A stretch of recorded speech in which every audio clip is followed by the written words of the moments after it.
Bismillahirrahmanirrahim. Assalamualaikum warahmatullahi wabarakatuh. Alhamdulillah nahmaduhu wa nasta'inuhu wa nastaghfiruh wa na'udzu billahi min syururi anfusina wa min sayyiati a'malina. May yahdihillahu fala mudilla lahu wa may yudlil fala hadiyalah. Asyhadu an la ilaha illallah wahdahu la syarika lah wa asyhadu anna Muhammadan abduhu wa rasuluh la nabiyya wa la rasula ba'dah. Bapak, ibu-ibu, jamaah kaum muslimin, para asatidzah dan anak-anak sekalian, alhamdulillah kita bersyukur kepada Allah Subhanahu wa taala pada pagi yang mudah-mudahan berbarokah ini. Allah senantiasa memberikan nikmat dan karunia-Nya kepada kita semua, sehingga dengan nikmat Allah pada pagi hari ini kita bisa mengawali kehidupan ini dengan beribadah kepada Allah Subhanahu wa taala. Sungguh ini adalah satu keutamaan, satu kenikmatan yang termasuk orang-orang yang mendapatkan kebaikan dalam kehidupan dunia ini. Di mana Rasulullah SAW satu hari pernah menyampaikan, man asbaha minkum mu'minan fi sirrihi mu'afan fi jasadih indahu qutu yaumi faka'annama hizat lahud dunya. Barang siapa, kata Rasulullah sallallahu alaihi wasallam, yang mendapatkan ketika subuh itu dia aman, ya, seperti yang kita rasakan sekarang ini, aman kita untuk beribadah, tidak ada rasa takut dan tenang. Kita lihat anak-anak saking tenangnya itu khusyuk sekali ya. Nah, ini. Kalau melihat orang-orang tenang itu datang ke Al-Fatah pagi-pagi atau subuh, itu banyak orang-orang yang tenang ya, khusyuk. Mu'afan fi jasadih, dan diberikan kesehatan, sehat. Dengan sehat itu kita bisa merasakan apa yang mesti kita rasakan ya. Sakit bisa rasakan sakit, manis dirasakan manis, yang harusnya didengar ya bisa didengar, dan seterusnya. Dan yang terakhir adalah pada hari itu dia bisa makan, ada sesuatu yang bisa dimakan. Maka ketika tiga hal itu ada, keamanan, kesehatan, dan dia bisa mendapatkan makanan atau ada makanan pada hari itu, maka kata Rasulullah SAW, maka seakan-akan dunia itu sudah di dalam genggamannya. Salam kepada Rasulullah Sallallahu Alaihi Wasallam. Beliau adalah teladan contoh kita, yang dimana tidaklah beliau meninggalkan kita, melainkan Rasulullah Sallallahu Alaihi Wasallam telah mengajarkan semua yang dibutuhkan manusia dalam kehidupan ini, yang hari-hari ini atau momen bulan-bulan ini banyak kaum muslimin mengenang atau mengingat atau melihat kembali bagaimana sosok pribadi Rasulullah Sallallahu Alaihi Wasallam. Dan mudah-mudahan itu kembali mengingatkan kita pada intinya siapa Rasulullah dan bagaimana kita menyikapi Rasulullah Sallallahu Alaihi Wasallam, yang itu menjadi bekal kita bertemu Allah Subhanahu Wa Taala. Baiklah Bapak, Ibu-ibu, jamaah kaum muslimin yang semoga dirahmati Allah Subhanahu Wa Taala. Pada kesempatan kali ini kita akan mendengarkan nasihat yang diberikan oleh Rasulullah Sallallahu Alaihi Wasallam kepada umatnya, yang ini merupakan kebaikan, pelajaran, dan juga cermin bagi kita semua. Dan itu merupakan suatu keharusan atau satu tuntutan atau satu kelaziman ya, kita yang dimana menjadikan Rasulullah sebagai suri teladan kita, dengan kita mengikuti apa yang beliau ajarkan kepada umatnya. Melalui hadisnya Rasulullah sallallahu alaihi wasallam menyampaikan, an Muadzin radhiyallahu anhu qala qala Rasulullah sallallahu alaihi wasallam ausini, faqala sallallahu alaihi wasallam u'budillaha ka'annaka tarahu wa'dud nafsaka fil mauta wa in syi'ta amba'tuka bima huwa amlakal bika min hadha kullihi wa asyara biyadihi ila lisanihi, rawahu Ibnu Abi Dunya bi isnadin jayyidin. Dari sahabat Mu'adz radhiyallahu anhu, ia berkata, wahai Rasulullah sallallahu alaihi wasallam, berilah aku wasiat. Maka Rasulullah sallallahu alaihi wasallam menjawab, beribadalah kepada Allah seakan-akan engkau melihatnya.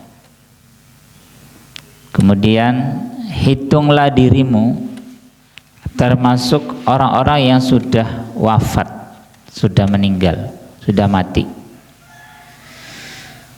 Dan jika kamu mau, kata Rasulullah, akan kuberitahu sesuatu yang lebih menguasai dirimu daripada semua itu. Lalu beliau menunjukkan dengan tangannya ke arah lisannya. Hadis ini diriwayatkan oleh Ibnu Abi Dunya.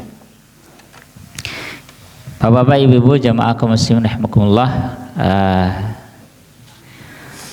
beberapa faedah yang sangat luar biasa dari hadis ini. Ada 3 ya. Nanti kita lihat bagaimana ulama menerangkan tersebut. Yang pertama itu berbuat ihsan. Yang kedua adalah mengingat kematian. Yang terakhir adalah menjaga lisan. Wasiat yang pertama, al-wasiyatul ula.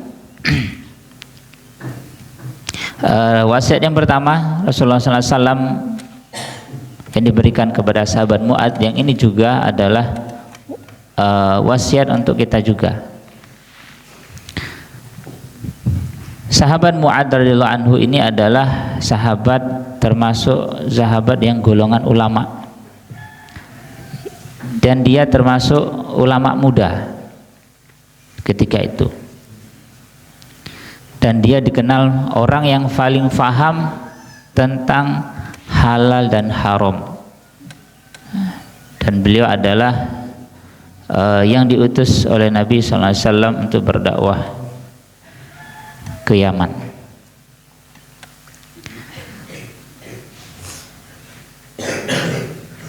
Yang pertama, ya, sebelum kita membahas satu persatu dari wasiat ini, yang pertama yaitu pentingnya di sini sahabat Mu'adz meminta nasihat. Ya, jadi yang pentingnya sosok seorang alim di tengah-tengah masyarakat, atau ya bahasa kita mungkin di tengah-tengah masyarakat, atau di dalam kehidupan kita sehari-hari, yang dia itu nanti akan membimbing umat manusia. Nah, yang berikutnya adalah pentingnya meminta nasihat dari seorang alim, yang dimana alim itu dia dengan keilmuannya mengantarkan orang, membuka orang melihat sesuatu yang nampaknya susah atau sulit itu menjadi gampang, menjadi mudah. Itulah diantara tanda-tanda orang yang berilmu, orang yang alim. Kayak yang jelimet ya, dipikir sini, pikir sana, kayak buntu ya. Ya sudah, nanti ketemu orang yang alim. Bagaimana Rasulullah SAW ketika ditanya itu sederhana jawabannya, mudah gitu ya. Dan untuk mencapai level itu tentu merupakan keutamaan yang diberikan oleh Allah Subhanahu wa taala kepada hambanya. Yang pertama adalah sikap ihsan. Ya.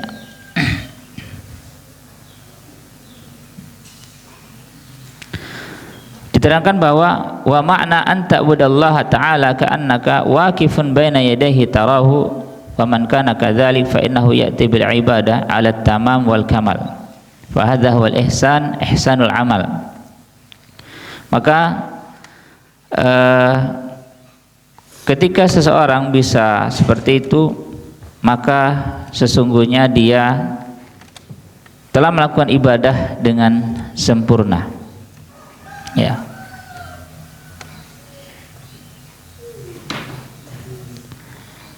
Wa'budullah, ada kata beribadalah kepada Allah Subhanahu wa taala seakan-akan engkau melihatnya. Bapak-bapak, Ibu-ibu jamaah salat subuh yang semoga dirahmati Allah Subhanahu wa taala.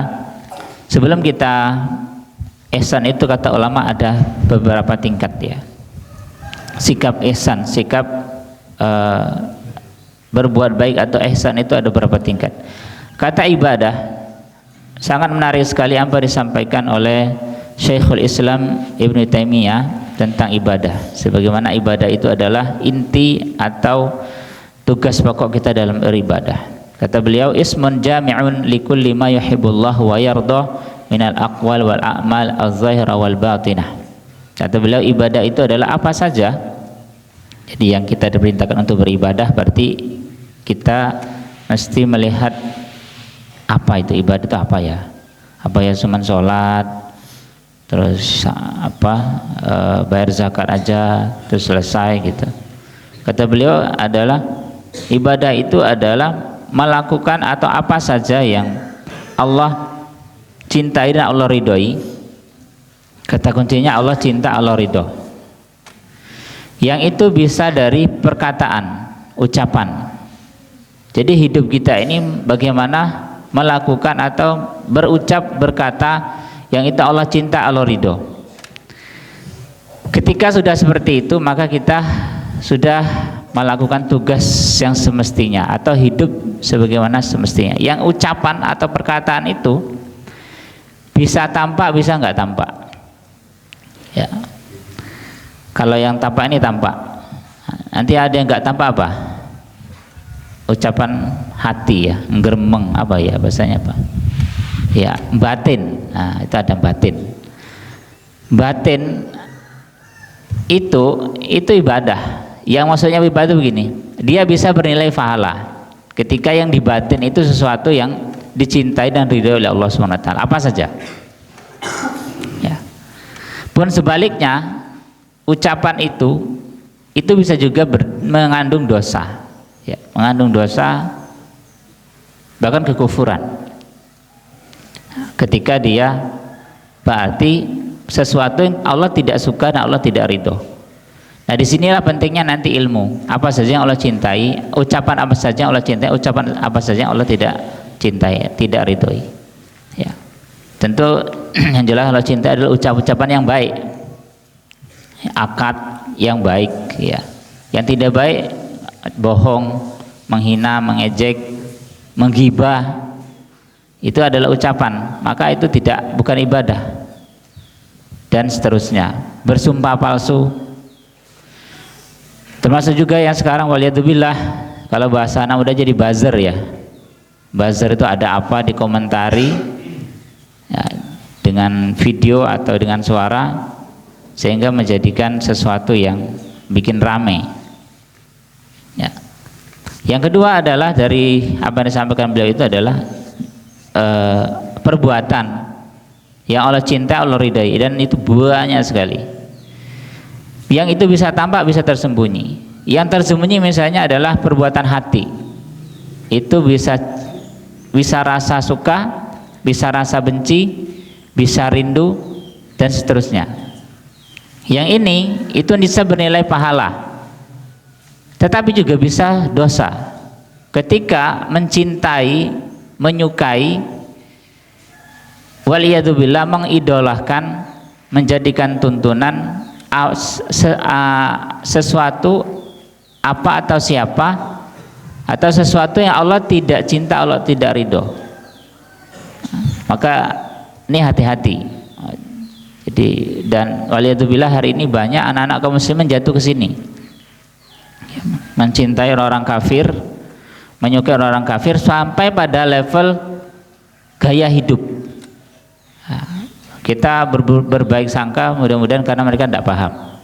Tetapi itu adalah ada unsur amal, perbuatan di situ, perbuatan hati, ya, perbuatan hati. Maka kata Rasulullah, nanti orang itu, maka dalam hadis apa? Orang itu nanti akan bersama dengan siapa yang dia cintai. Almar'u man ahab, ma'aman ahab. Orang itu nanti akan bersama dengan siapa yang dia cintai. Maka hati-hati tentang cinta.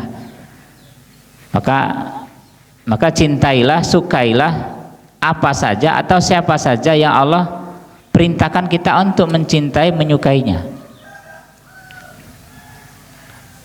Dan maka ketika hidup kita habis untuk dua perkara ini, maka mudah-mudahan kita diberikan husnul khatimah karena telah menjalani apa yang mesti kita lakukan. Dan itulah bagian dari kenapa kita belajar, kenapa kita harus punya teman yang baik, kenapa kita harus punya lingkungan yang baik. Itu sebenarnya untuk menjaga itu, menjaga, kalau kata anak muda itu sebagai selalu on the track, jadi tetap pada jalurnya itu. Para ulama membagi, kata beliau, ihsan itu ada 3 macam ya. Yang pertama adalah al-ihsan al-mujzi. Jadi ihsan yang kategorinya mencukupi saja, kategori cukup. Dimana kata beliau, yaitu orang yang melakukan kebaikan, ya, melakukan amal yang baik dengan niat yang ikhlas dan sesuai dengan sunnah. Udah gitu aja, ya, jalanin gitu. Dan mudah-mudahan insyaallah kaum muslimin masuk kepada kategori ini. Jadi amalnya, niatnya udah benar, caranya udah benar. Yang kedua adalah ihsan al-muraqabah, yaitu ihsan yang berbuat kebaikan dengan kesadaran bahwa dia diawasi oleh Allah Subhanahu wa taala. Jadi dia yakin ini Allah mengawasi saya, Allah melihat saya. Dan yang ketiga adalah ihsanul musyahadah, yaitu dimana kalau yang kedua tadi dia ini Allah mengawasi, Allah melihat. Kalau yang ketiga tingkatannya adalah dia sadar betul bahwa Allah benar-benar melihatnya dan di dalam hatinya itu ada keinginan, ada cinta dan kerinduan untuk melakukan hal tersebut gitu. Dan ini adalah tingkatan yang sangat-sangat tinggi, dan ini adalah buah dari keikhlasan, buah dari keimanan seorang hamba kepada Allah Subhanahu wa taala. Dan mudah-mudahan kita diberikan taufik oleh Allah Subhanahu wa taala untuk hal ini. Dan kalau di Al-Qur'an banyak Allah menyebutkan atau dengan segala macam lafadznya, wa huwa wallahu ma'akum. Allah itu adalah bersama dengan kalian. Wasiat yang kedua adalah al-wasiyah ats-tsaniyah wa'dud nafsaka fil mauta. Yaitu kita melihat diri kita ini termasuk segolongan yang udah mati ya. Makanya udah selesai aja gitu ya. Udah berakhir gitu. Jadi menarik ya. Jadi Rasulullah itu mengajak umatnya berpikir itu dari titik terakhir. Ya mati. Titiknya itu mati terakhir. Jadi kalau udah, apalagi ada yang barusan dipanggil gitu ya, itu akan terasa banget bagi orang-orang yang diberikan taufik oleh Allah Subhanahu wa taala. Yang menarik adalah ada perkataan Al-Imam Al-Hasan Al-Basri, ma ra'aitu yaqinan, kata beliau, la syakka fihi asbaha bi syakkin la yaqina lahu minal maut. Aku tidak pernah melihat sesuatu itu udah pasti ya, maut itu pasti, dan masing-masing kita udah dapat bagiannya, cuman nggak tahu kapan gitu aja. Sebabnya maka sebenarnya ini luar biasa ya. Jadi karena kematian itu udah dibagi, maka ya insya Allah kita akan kebagian semua, dan itu tidak akan mempercepat kematian ataupun tidak akan memperlambat. Maka orang-orang yang tidak berani sebenarnya nggak usah takut, karena resiko paling tinggi itu kan mati. ya sudah, itu nanti udah ada yang bagi, maksudnya udah ada waktunya sendiri. Ya, berani itu tidak bikin cepat mati, bagaimana juga tidak mempercepat kematian. Keberanian tidak akan mencepat kematian, sebagaimana takut itu tidak akan menghambat kematian. Ya, sebagaimana sahabat siapa? Khalid bin Walid itu nyari mati terus itu ya, perang. Tapi beliau meninggal enggak di medan perang? Enggak. Allah enggak kasih meninggalnya di medan perang. Allah kasih meninggalnya beliau di rumah, di ranjangnya. Nah, Rasulullah SAW di dalam riwayat yang lain banyak mengingatkan untuk kita banyak mengingat mati ini, ya, dengan harapan apa? Mengapa kita mesti banyak mengingat mati?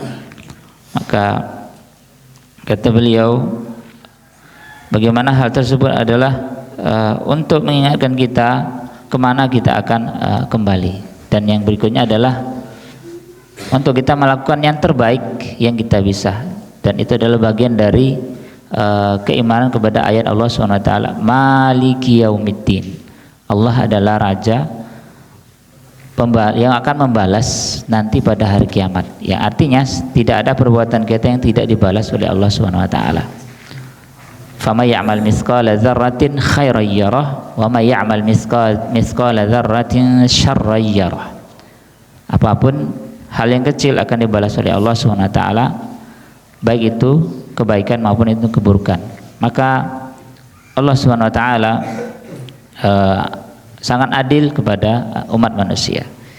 Jadi yang kedua adalah beliau mewasiatkan kepada umat untuk banyak mengingat kematian, yang itu menjadikan kita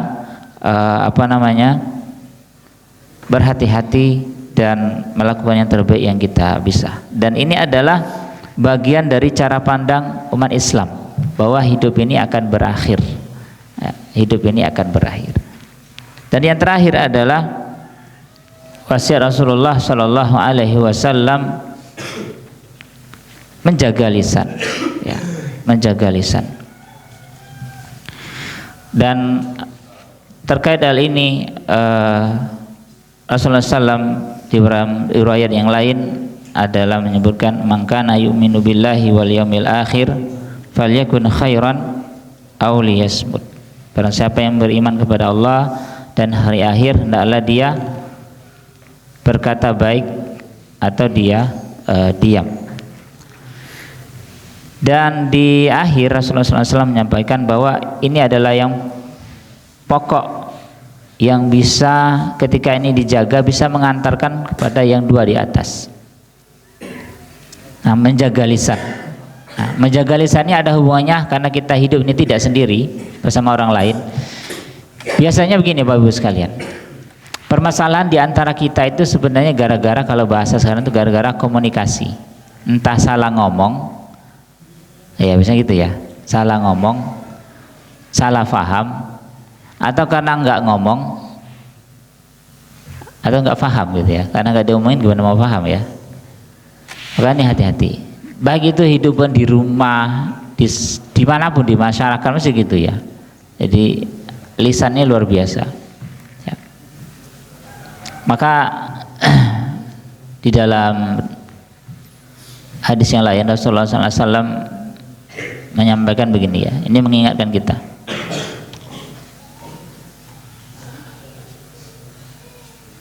innal abda la yatakallama bi kalimah ma yatabayyanu fiha yazillu biha ilan nar ab'ada mimma bainal masyriq wal maghrib. Jadi ada dalam Imam Bukhari ya, orang yang berbicara dengan satu kata, satu ucapan gitu, tapi dia nggak mikir ya, dia nggak mikir, ngomong aja ya. Gara-gara itu kata Rasulullah SAW, dia terjatuh ke dalam api neraka atau masuk api neraka yang jauhnya itu lebih jauh daripada jarak timur dan barat. Luar biasa. Jadi, dan yang lain disebutkan, innal abda la yatakallama bi kalimah min ridwanillahi ta'ala ma yulqa laha balan yarfa'uhu Allahu biha darajat wa inal 'abda la yatakallama bi kalimatin bil kalimah min sakhatillahi ta'ala la yulqa laha balan yahwi biha fi jahannam. Jadi ada orang yang berbicara dengan satu kata, satu ucapan gitu ya, satu ucapan yang dengannya itu satu kata dari yang itu mengandung keridhaan Allah SWT, dan dia asal ngomong aja ya, asal ngomong aja, tapi sesuatu yang baik gitu. Lalu Allah mengangkat derajatnya, ya, Allah mengangkat derajatnya. Dan ada orang yang ngomong sama juga, nggak kepikiran itu, ngomong aja ya, tapi dengan itu ia mendapatkan kemurkaan dari Allah SWT, yang itu yang menyebabkan dia jatuh ke dalam neraka. Maka menjaga lisan ini menjadi sesuatu yang penting sekali yang hari ini. Mungkin kalau hari ini tidak hanya, ya kalau hari ini lebih terasa ya. Dulu orang kalau ngomong harus ketemu orang, sekarang nggak usah ya. Apa? Update status ya. Update status, ya entah dengan video, entah dengan kamera, dengan suara, atau dengan tulisan. Maka ini masih sangat relevan ataupun sesuatu yang kita butuhkan hari ini. Bagaimana itu menjadi kebaikan untuk kita pribadi dan semua umat manusia. Bapak Ibu sekalian, itulah wasiat yang Rasulullah SAW sampaikan, bagaimana kita beribadah kepada Allah Subhanahu Wa Taala seakan-akan Allah melihat kita, dan dengan inilah kita, dengan caranya bagaimana ya, kita berusaha ya, karena ini bagian dari mendidik jiwa dan meminta kepada Allah Subhanahu Wa Taala. Yang kedua adalah bagaimana kita mengingat kematian. Ini adalah satu sisi dia menjadi gas ya, satu sisi juga menjadi rem bagi kita supaya tidak kebablasan. Dan yang terakhir adalah kunci dari semua itu adalah bagaimana kita menjaga lisan kita, ucapan kita, pembicaraan kita, status kita, dan lain sebagainya. Maka inilah yang salah satu kasih sayang yang disampaikan oleh Rasulullah SAW kepada umatnya. Mudah-mudahan kita diberikan taufik oleh Allah SWT dari apa yang Allah berikan kepada kita menjadi kebaikan, dan kita diberikan husnul khotimah. Baiklah Bapak sekalian, marilah kita tutup pengajian kita ini dengan berdoa kepada Allah SWT. Bismillahirrahmanirrahim. Hamdan na'min hamdan syakirin hamdan ni'ama wa yukafi'u mazidah. Ya Rabbana lakal hamdu kama yanbaghi li jalalika al-karim wa 'azimi sultanik. Rabbana zalamna anfusana wa illam taghfir lana wa tarhamna lanakunanna minal khasirin. Allahumma inna nas'aluka al-huda wat tuqa wal afaf wal ghina. Rabbana atina fid dunya hasanah wa fil akhirati hasanah. Allahumma ansur ikhwana mustad'afin. Allahumma ansur ikhwana mazlumin ya arhamar rahimin. Wassalamualaikum warahmatullahi wabarakatuh.